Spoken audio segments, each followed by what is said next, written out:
Good morning, Diamonds of the Earth. Welcome or welcome back to my channel. If you're new here, my name is Risa, and I make anything and everything when it comes to content, because right now I have no clue. But today I saw something that I found really interesting, and it really made me think about literature as well. So I wanted to share with you guys because I found it was really interesting, and I thought it would be something interesting to discuss. If you like conversations with regards to comparing real life scenarios with literature, then you guys can stick around because that's pretty much what this video is going to be. With this movement, I was hearing about the 4B movement a lot this past weekend, specifically in one of the classes I was in for university. One of my fellow students in the class was mentioning this 4B movement, so I took it upon myself to go look it up because I've never heard about it before. And essentially, South Korea is going through South Korean women are striking right now.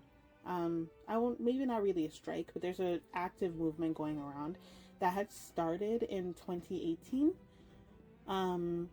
And it's just continued to grow since then. I would say it's growing because now we're hearing about it more. At least I would say it's growing for me because I've never heard about it before again. But pretty much this movement is a protest against blatant hypocrisy and the patriarchal values of South Korea.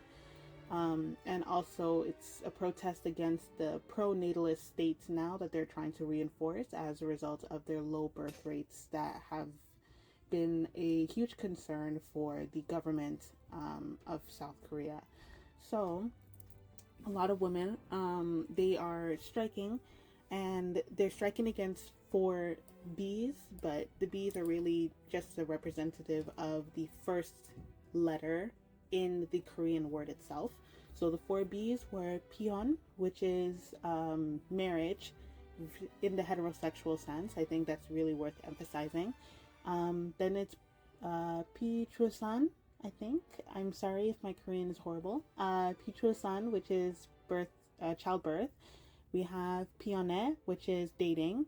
And then we have the fourth one, which is P-sex, which is heterosexual relationships of the, coming together and all that stuff. So these were the 4 ideological stances that were showcasing these women that were standing in solidarity, and they were reclaiming their autonomy against this patriarchal society. The reason why I really wanted to mention it was because when I first heard about this, I immediately thought of 2 plays that I read in my undergrad. The first one was Lysistrata, and the second one was the Convent of Pleasure. If any of you have a love for Greek mythology and all that stuff, then maybe you would know about Lysistrata. But well, no, I don't think that's really a Greek myth, but it's a very influential play, I would say. Lysistrata, essentially, it was referring to a woman that was in the play named Lysistrata, who banded together with a bunch of other women in Greece who made it their mission to stick away from having relations with their husbands, and also taking over the state treasury as a form of protest for the Greeks continuing on the Peloponnesian War. A lot of the women were upset and irritated with the fact that this was still continuing, and they really wanted it to end. So they made it their mission to say that they're going to stop their relations with their husbands, and they were going to take over the state treasury in order to force their hand. I won't go into more detail because I know some people might want to read it, but I would really suggest reading that play, especially when it comes to thinking about this movement too. There was another one I read. The other one was The Convent of Pleasure. This one it took a very similar route. It's about a woman named Lady Happy who banded together with women, and she created this convent that they all escaped to in order to escape the patriarchal society that they were living in. And in this convent, it was pretty much to say they were free from patriarchal society and free from the patriarchal expectations on women. This convent was supposed to act like a freedom space for these women to live as they wanted to live without having that patriarchal understanding ruling over them, essentially. So those are very brief summaries of it. Again, I don't want to go into too much detail in case some people do want to read it. I'll see if I can find anything about it and link it in the description just so you can like look it up for yourself and see. But I think with the comparison of these two plays, I mainly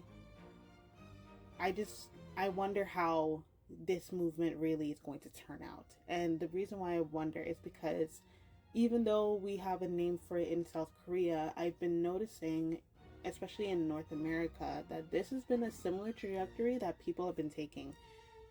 It's not really mentioned in the mainstream, but for those that do mention it, I'm noticing that it's a lot more frequent now, that there are more women that are banding together and standing against patriarchal society and patriarchal values, and I guess being more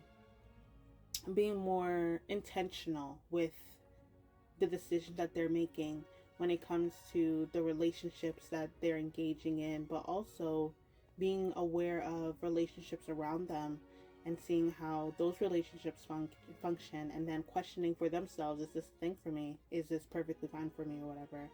So yeah, I just think it's really intriguing to see how you can really take literature and you can reflect it back on the society that we're living in right now. For those two pieces of literature, it's really reflecting what the 4B movement is about. Even when I was looking up some more about the 4B movement, I was noticing that for the protests that began in 2018, it was because of a woman that was imprisoned and then fined or expected to go through a training for consent, for posting a video, a non-consensual video of a man online. He was nude. However, in other cases, there's other situations where men would be doing blatant forms of violence against women, and they would only get a slap on the wrist, if any. They would never really be engaged with the law and encountered the law in any way, shape, or form. For the most part, it was just a slap on the wrist and they were free to go. So taking that into consideration too, I can understand the frustration, and I can understand the fact that a lot of women are just tired.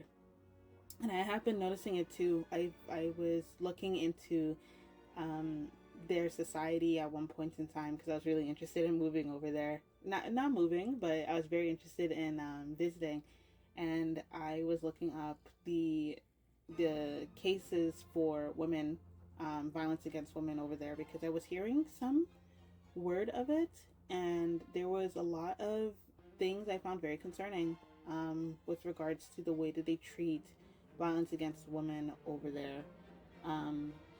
But yeah, that's all I have really for this video.